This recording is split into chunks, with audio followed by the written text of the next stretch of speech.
Pada kesempatan ini kita akan membahas tema dahsyatnya Ramadan. Dan ini tema sengaja dibahas untuk menyambut bulan suci Ramadan. Itu teman-teman sekalian, banyak sekali di antara kita sudah tahu di Indonesia ini ada lembaga training, peningkatan skill spiritual.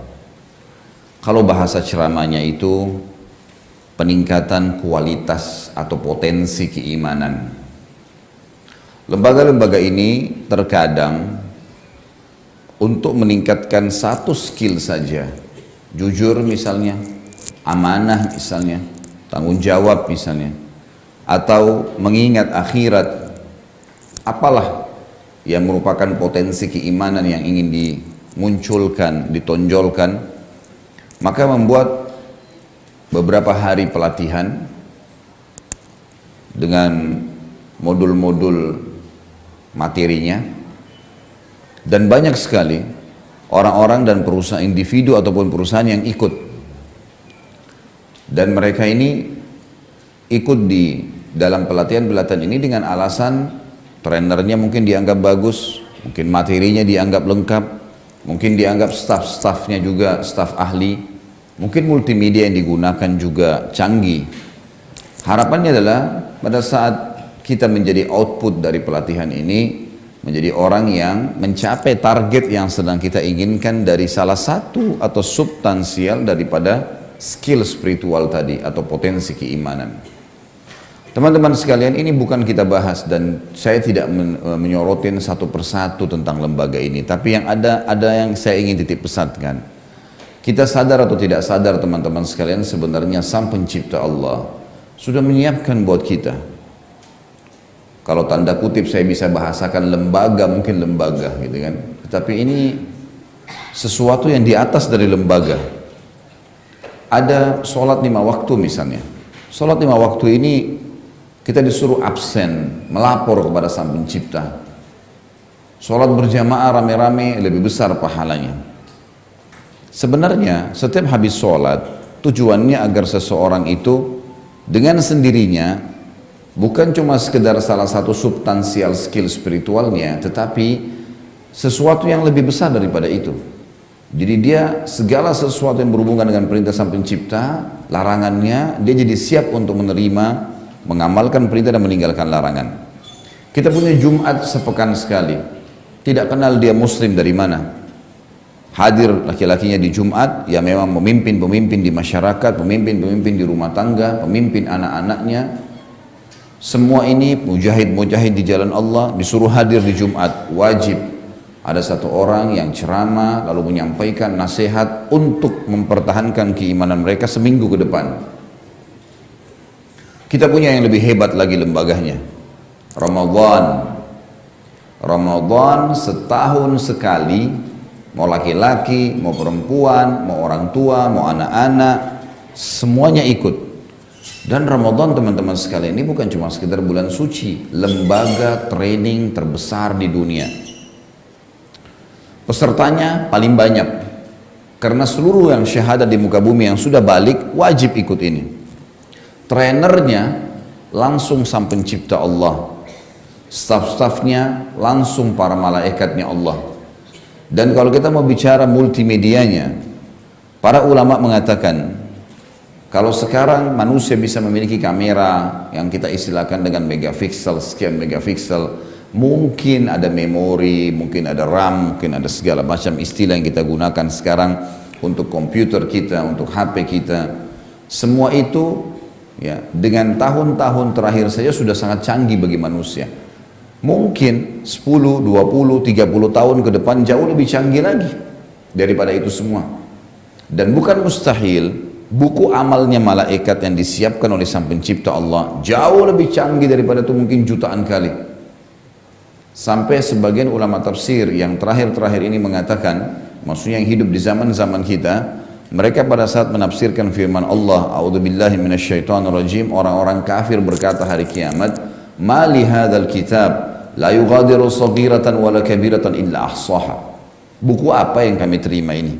Benar-benar tidak membedakan antara hal yang kecil dan hal yang besar. Kata para ulama tafsir, Yang dimaksud dengan hal yang kecil adalah kedipan mata dia yang pertama, kedipan mata yang ke-100, kedipan mata yang 1000, sampai dia terakhir menutup matanya pada saat meninggal. Hembusan atau tarikan nafas pertama, tarikan nafas dan hembusan nafas yang ke-100, yang ke-1000, yang ke-1 juta, sampai dia terakhir tidak bernafas lagi pada saat meninggal.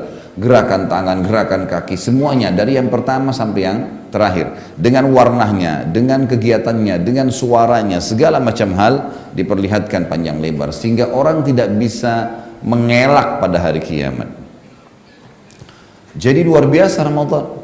Sebuah lembaga, trainernya Allah, materinya lengkap, pesertanya terbesar di dunia, kemudian staf-stafnya para malaikat, multimedia yang digunakan jauh lebih canggih, plus lagi gratis, tidak dipungut biaya.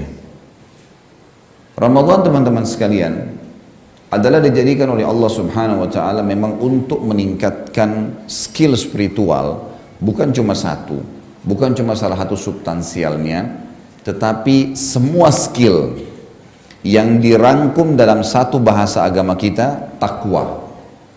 Takwa ini artinya semua perintah sang pencipta wajib atau sunnah, semua larangan sang pencipta haram atau makruh, semua yang halal dinikmatin, semua yang haram ditinggalkan, maka ini namanya orang yang bertakwa.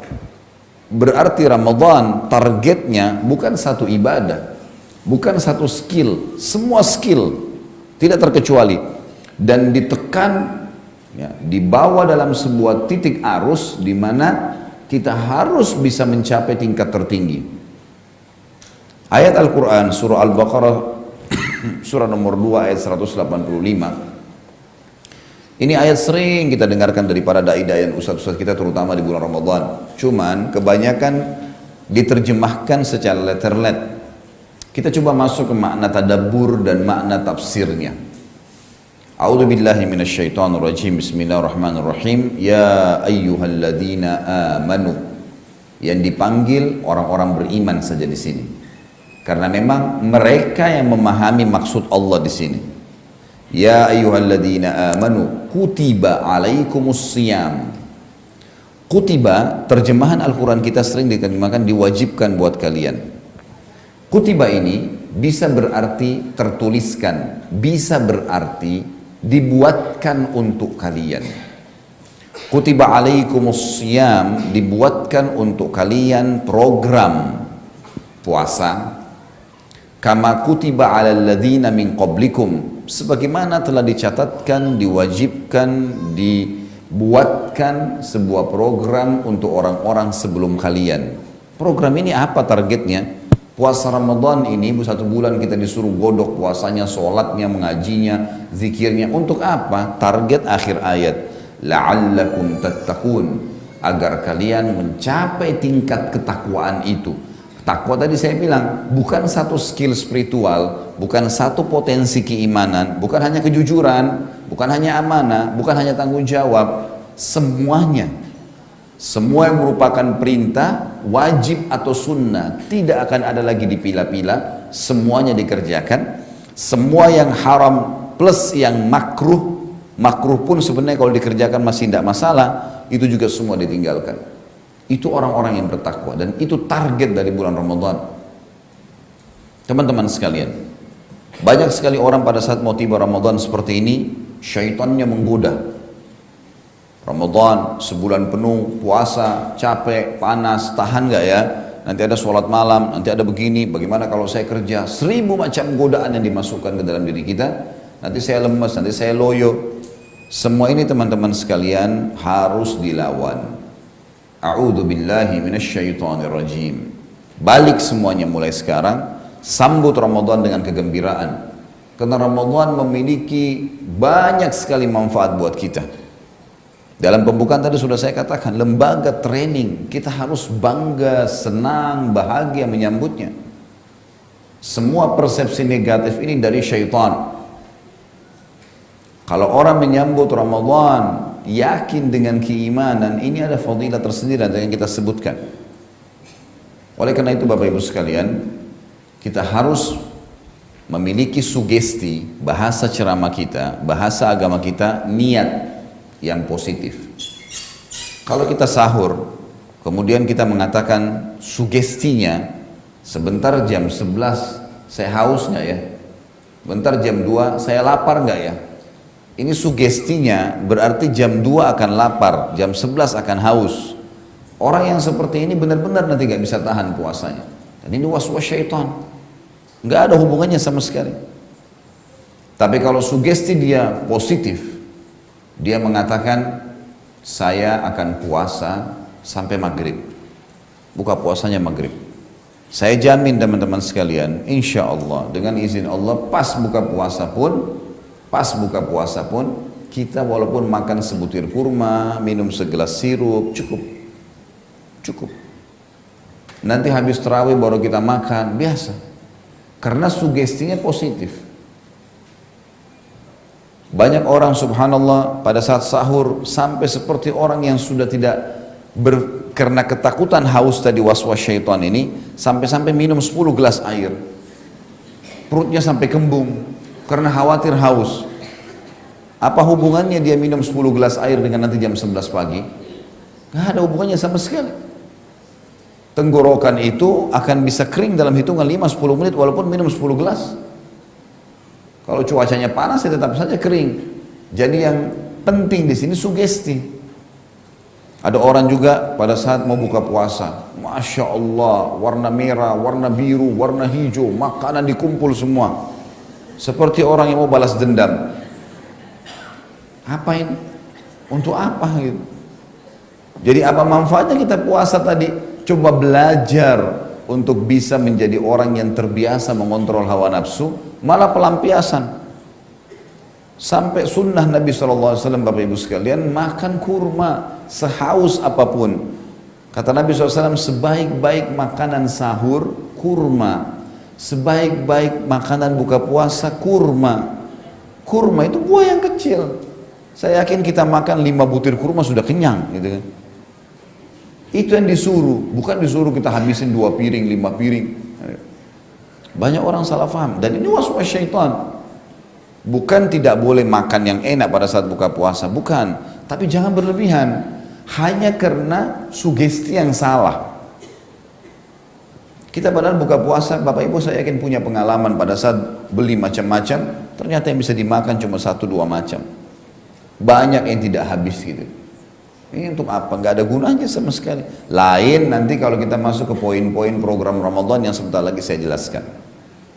Puasa juga dari sisi lain, bulan Ramadan ini ada statement para dokter-dokter non-muslim. Termasuk sekarang saya tidak terlintas nama-nama mereka, tapi saya pernah baca dan itu statement yang sangat fair.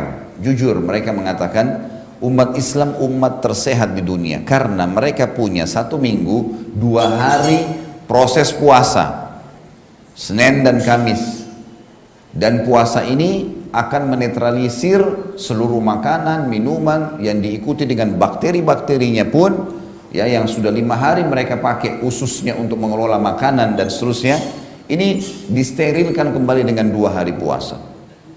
Mereka punya sebulan sekali ada 3 hari puasa Iyamul Bid 13, 14, 15. Mereka punya setahun sekali sebulan. Dan puasa ini artinya menetralkan makanan. Kita kalau terbiasa puasa nanti sudah tidak seperti sekarang kalau lagi tidak puasa. Kita bisa mengontrol makanan. Makan sedikit, udah kenyang, udah cukup. Karena memang seakan-akan usus kita itu kembali kepada asalnya yang memang dasarnya tidak perlu ya diberikan makanan yang banyak sehingga dia capek sebenarnya, tanda kutip kalau manusia kita itu capek mengelola. Saya duduk sama salah satu dokter senior di Indonesia, itu sangat tua, Masya Allah, umurnya sekitar 80 tahun. Lalu dia bicara sama saya, sumber penyakit manusia itu di makanan dan minuman, terutama di malam hari. Sampai mereka naik di atas ranjang, mereka masih bawa makanannya. Sampai di atas ranjang masih makan, padahal sebenarnya nggak boleh lagi makan itu. Malam itu adalah pembaharuan, orang kalau tidur, manusia tidur, pembaharuan sel-selnya kembali. Jadi apa yang sudah dia pakai seharian di aktivitas yang ketumbuk, yang ini, yang makan sembarangan, yang pedas, yang dingin, segala macam ini harus diperbaikin sel-selnya kembali. Dan itu bagusnya malam hari, makanya lebih baik jangan makan di malam hari. kecuali dia bilang sesuatu yang bisa diserap gampang, cairan, buah-buahan. Kita enggak, makannya malam karbohidrat, nasi banyak, plus goreng lagi. Orang-orang teman-teman di Saudi itu kaget kalau tahu nasi goreng. Nasi kamu goreng, kaget dia. Pisang digoreng, semua harus ada minyaknya, gitu kan. Kaget mereka, pisang ya akhi, pisang dimakan manis. Ya, di Indonesia memang kita goreng gitu. Harus semua, malam, jam 12 malam cari nasi goreng, kan gitu. Kan jadi masalah itu. Ya. Jadi yang tadinya menurut beliau, bahasanya semestinya manusia ini di jam-jam itu, sel-selnya semua diperbaharui, sekarang terpecah. Konsentrasi seperti orang lagi buat banyak pekerjaan. Ada khusus untuk memperbaiki sel-sel, ada khusus mengelola lagi makanan ini. Jadi masalah baru buat dia, jadi tidak maksimal gitu kan. Jadi tidak maksimal. Nah Ramadan itu melatih kita untuk itu sebenarnya. Ya, ada penetralisiran itu dan ini pengakuan dokter-dokter non-muslim. Baik, sekarang kita masuk apa yang harus kita lakukan di bulan Ramadan. Program apa sih yang Allah suruh kita lakukan sehingga kita bisa mencapai ketakwaan? Yang pertama, puasa. Puasa ini yang ditekankan sekali, makanya dikatakan bulan puasa. Syahrus Siyam ini memang ditekankan sekali. Dan puasa ini teman-teman sekalian, kenapa dia menjadi inti ibadah di bulan Ramadan? Karena puasa adalah ibadah yang paling besar pahalanya. Puasa itu yang paling besar pahalanya.